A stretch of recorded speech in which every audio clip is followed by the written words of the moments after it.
By late 1993, Mortal Kombat had already been dominating the arcade scene and just launched one of the largest home console releases of its time. So naturally, Midway followed up the success with a bigger, faster, and more punishing sequel. So get ready for more secrets, more fatalities, and more friendship? Today, we're taking a look at Mortal Kombat II.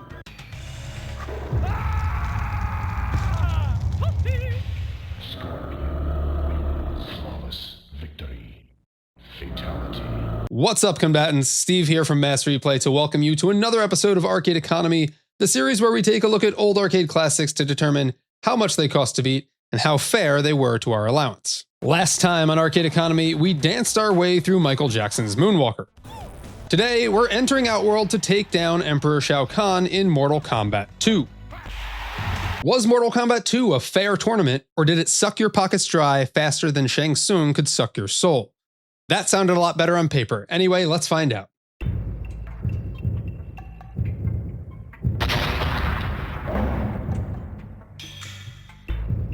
When Mortal Kombat II released in 1993, it had some pretty big shoes to fill.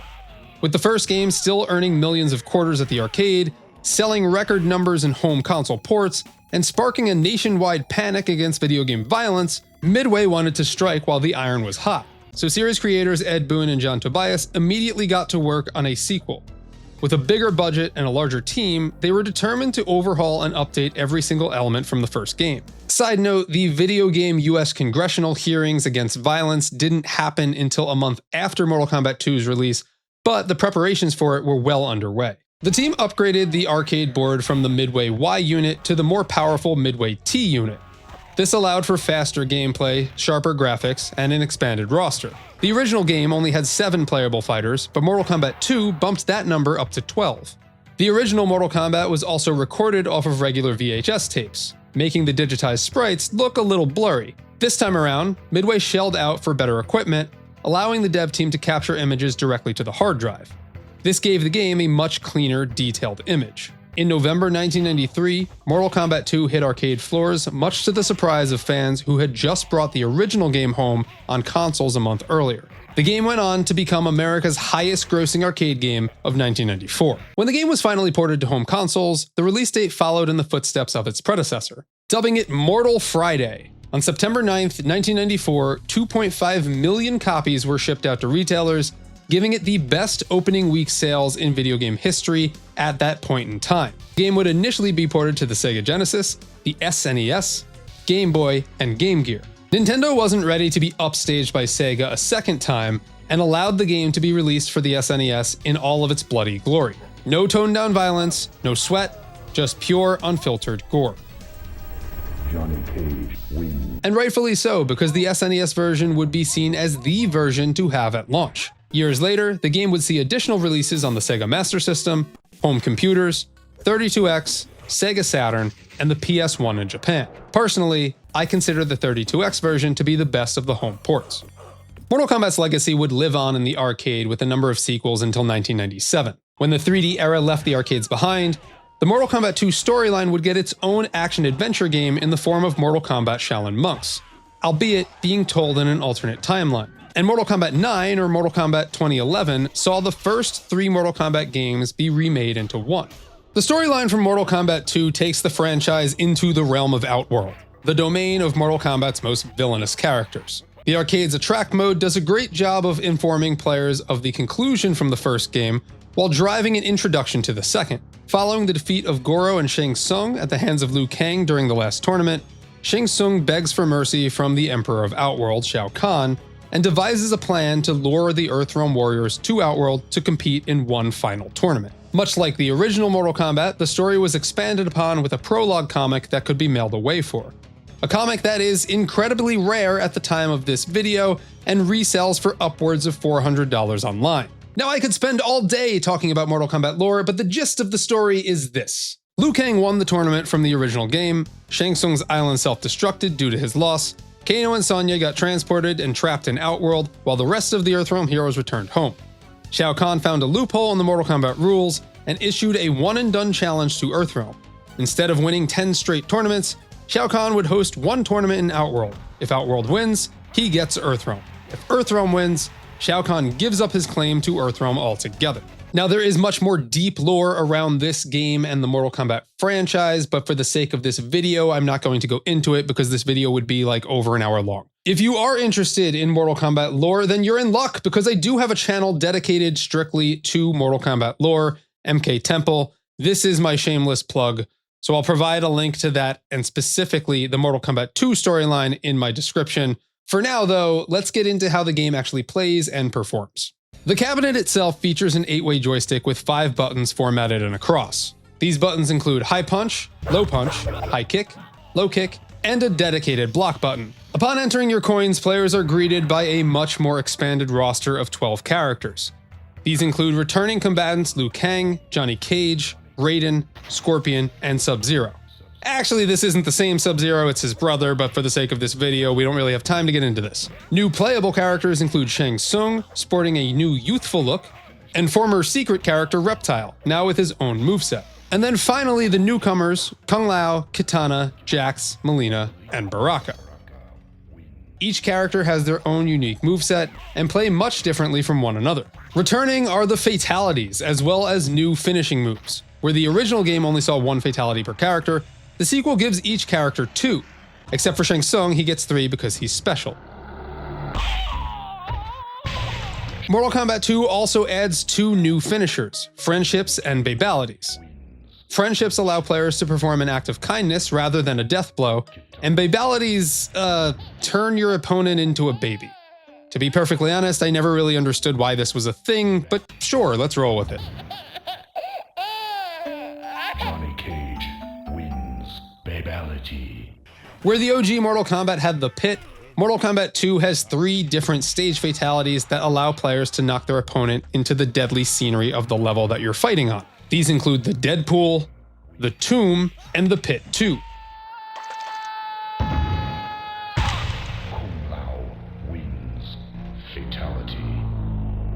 With the inclusion of all this, it gives you a wide variety of how you wish to finish your opponent. Or like most players, you could flail around at the end of each level looking like a complete idiot as the fatality anxiety kicks in. It's no secret that the dev team loves, well, secrets. After all, Mortal Kombat 1 had Reptile and rumors of Ermac, so in Mortal Kombat 2, the team upped the ante. Now with the inclusion of 3 confirmed secret characters and the secret ability to play Pong, it wasn't long before other rumors started to spread across the arcade floor. Secret characters included Smoke, Jade, and Noob Saibot. Smoke and Jade can also be seen peeking out from behind the trees of the Living Forest level to excite players and encourage figuring out how to fight them. The game is also no stranger to silly jokes. There were also a ton of rumors around this game, some that were just teenage boys' fantasies. Like a nudality or sexality for Kitana and Mileena that would see them become naked. No, this was not a real thing, but there was always that one friend that swore he saw it happen. Other rumors would go on to dictate future MK characters. For example, the NPCs in the background of the Pit 2 are known as Hornbuckle and Blaze. Blaze would go on to become a real hidden character in Deadly Alliance and the main boss of Armageddon. A red female ninja glitch rumor was also making the rounds, similar to the Ermac rumor from the original game. Players donned this character Scarlet, and she would become an official character added as DLC in Mortal Kombat 9. If playing single player, the game follows the ladder format seen from the first game. This time around, it includes 1 boss and 2 sub-bosses. After defeating 11 of the playable fighters, players will face Shang Tsung, the boss from the first game. From there, players will face off against the Shao Kahn Kintaro, and he's pretty pissed off from the apparent death of his buddy Goro. The final fight is against Outworld's ruler himself, Shao Kahn. Weak, pathetic fool. After defeating Shao Kahn, each character will have a unique what-if ending that shows what happens if they win the tournament. Some of these character endings are partially canon to the Mortal Kombat story, while others are treated as just completely not canon at all. Now, usually I'll go right into my results before talking about how fair or unfair a game was, but for this video, I think we need to first talk about the strategies used if you want to beat the game. Also, keep in mind, this was one of the biggest fighting games during the height of the fighting game boom, so if you were playing this in the arcade, the chances are you were probably playing against another player and not the computer. Let's start by looking at the difficulty of this game. Your first fight is always super easy. This is called the hook. The second fight is a little bit harder, and by the time you reach fight 4 or 5, you're at max difficulty. Switching the machine's difficulty to easy doesn't mean that the entire ladder of fighters you're playing against are easy. It just prolongs how many fighters you have to go through before the AI is at its most aggressive maxed out difficulty. So basically, fighting Shao Kahn or Kintaro, or even some of the normal fighters at the top of the ladder, are the exact same difficulty, regardless of if your machine was set to easy versus set to hard. And once you're a few rounds in, this game reads your input attacks. A lot. It also does impossible moves that a normal player wouldn't even be able to pull off. For example, here I am in the middle of an uppercut getting thrown. My attack should land, but the computer cheats, so it doesn't. Here's me shadow kicking Kintaro only for him to throw me. Again, this shouldn't be able to happen. Don't even try jumping on an opponent higher in the ladder who has an air projectile, because they'll just counter you every single time. Even when you think you're okay by spamming sweep, opponents will slowly encroach upon you until they can interrupt your sweep with a throw. If your opponent is too far away for a throw but just close enough for an uppercut, the computer will read your input, duck underneath your uppercut, and punish you with one of their own. So how exactly do you beat the game in the arcade? Well, you have to play long enough to figure out each character's nuances and exploit their AI. If you know a character has an air projectile, don't try to jump forward on them. Be ready to block certain attacks that leave your opponent open for a combo, and make use of your defensive moves, and you have to cheese. Otherwise, you won't make it through the game. There is no honor in Mortal Kombat 2, you will die. You will die, mortal. Be patient and pay attention to the distance between you and your opponent. If you are too far, the computer will spam projectiles or long-range moves that close the gap on you. If you're too close, you're going to get thrown or uppercut. Usually getting within mid to sweep distance on a character will result in them walking towards you. Use this to bait them into a defensive attack, and then follow up with a special move or a flip kick, rinse and repeat. A good combo that I found success with is using Katana's fan lift, followed by a fan toss, and then immediately closing the distance to sweep so that the opponent gets baited into walking towards you again. This is the method I use to beat the game. Other good defensive attacks are baiting characters into Baraka's Chop Chop blades, or Johnny Cage's Shadow Uppercut. I also like using Johnny Cage's Nut Punch into Axe Kick into Shadow Kick combo, but this one is a little tougher to pull off. If you are using a character without a defensive move, you can always bait your opponent into a series of sweeps, just be on the lookout for the inevitable throw. When fighting against Kintaro, watch out for his teleport stomp, which deals massive damage. To counter this, you can jump, flip, and kick as soon as you hear the audio cue of him performing the teleport. Doing this will knock him right out of the air. I also found that when using Katana, if Kintaro was just too far away from my fan lift, he would wait until I was done and then try to counter with a fireball. He did this every time, and I was able to counter his counter with a quick jump kick. You have to pay attention to how the computer reacts to your moves and then find the exploit. This is different for almost every single character you're playing as and every single character you're playing against. Try and use the same defensive strategy when it comes to Shao Kahn, and be on the lookout for Kahn's taunts. He'll tell you that you will die or that you suck, so take this opportunity to hit him with a stunning attack or a heavy attack like an uppercut or a roundhouse kick. His light spear is a little hard to dodge, and he'll use it to counter you, so try and block this if you can. And now it's time to find out how much I spent to beat Mortal Kombat 2. Now this arcade does default to 50-cent credits, but if you're certain that your arcade charged you 25, then just cut my numbers in half. Mortal Kombat 2 is a game that I grew up playing, but it has been a long time since I've actually played the arcade version. Now, side note, I know that using an arcade stick or a fight stick is seen as like the standard for playing fighting games, and yes, I used my 8BitDo arcade stick for this game, but I am so much better with a controller when it comes to fighting games. I just find that it's much easier and faster to pull off moves with a D-pad than it is with a joystick. Anyway, for these games, I play them on their default settings, and I set up a counter to increase every time that I start the game or I need to continue. So for Mortal Kombat on 50-cent credits, it took me a whopping $52 or 104 credits to beat the game. That's basically how long it took me to figure out the exploits to get past every character in the game. And it probably took me a little bit longer because every time I died, I would consider switching characters. Sometimes I would switch characters. I didn't just play the whole game through with Katana. It wasn't until I discovered Kintaro's AI exploit with Katana's fan combo that I mentioned earlier that I finally decided to stick with her to beat the final two bosses in the game. Now, back in 1993, spending $52 would feel like spending $117.77 today. It took me 2 hours and 20 minutes to beat Mortal Kombat II, bringing my cost per minute to 37 cents, which is pretty high compared to other games that we've played thus far. For the bosses, I spent $10 on Shang Tsung, $18 on Kintaro, and just $2 on Shao Kahn, because by that point, I kind of figured out some of the AI exploits, bringing my boss total to $30 of the 52.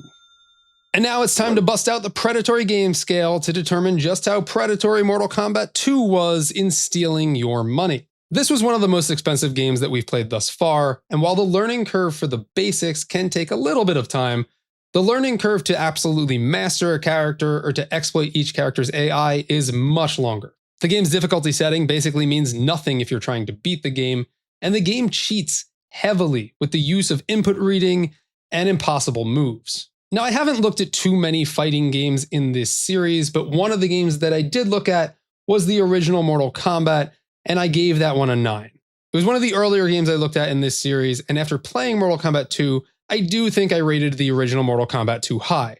Sure, that game does cheat a ton too and input reads, but it is a cakewalk compared to Mortal Kombat 2. So I think a better place for Mortal Kombat OG would probably be an 8, maybe even a 7. For Mortal Kombat 2 though, I don't think anyone will be surprised that this game is getting the max score, a 10 out of 10 on the predatory game scale. Is that your best?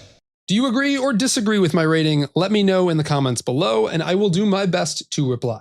Now, can you play Mortal Kombat 2 today? Yes, actually, you can. You can play it using the Mortal Kombat Legacy Collection, which collects the first 4 Mortal Kombat games in many formats, plus Special Forces and Mythologies. It also has a full documentary covering behind the scenes on all of the Mortal Kombat games up until the 3D era. Highly recommend.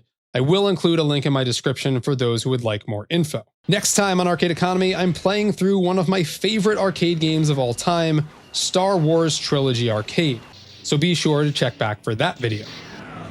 I hope you guys enjoyed this video. It was really fun to make. And before I go, a big shout out to all of the Patreon producers, Smash Jackson, Jake Weed, Tanner Trezza, Pezmage, and John Forhan. You guys are the best. If you would like to support Mass Replay and Arcade Economy, then you can do so by becoming a YouTube member or a patron on Patreon.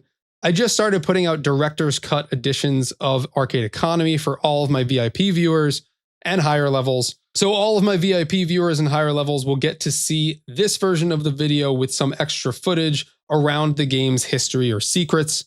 You'll also get early access to all of my videos and all of my videos ad-free, plus an extra video every month. Anyway, that'll do it for me. Thank you guys for watching. I hope you guys enjoyed. If you did, please give me a big thumbs up. If you haven't subscribed yet, please subscribe, and hopefully you'll see me on my next video. Thank you guys.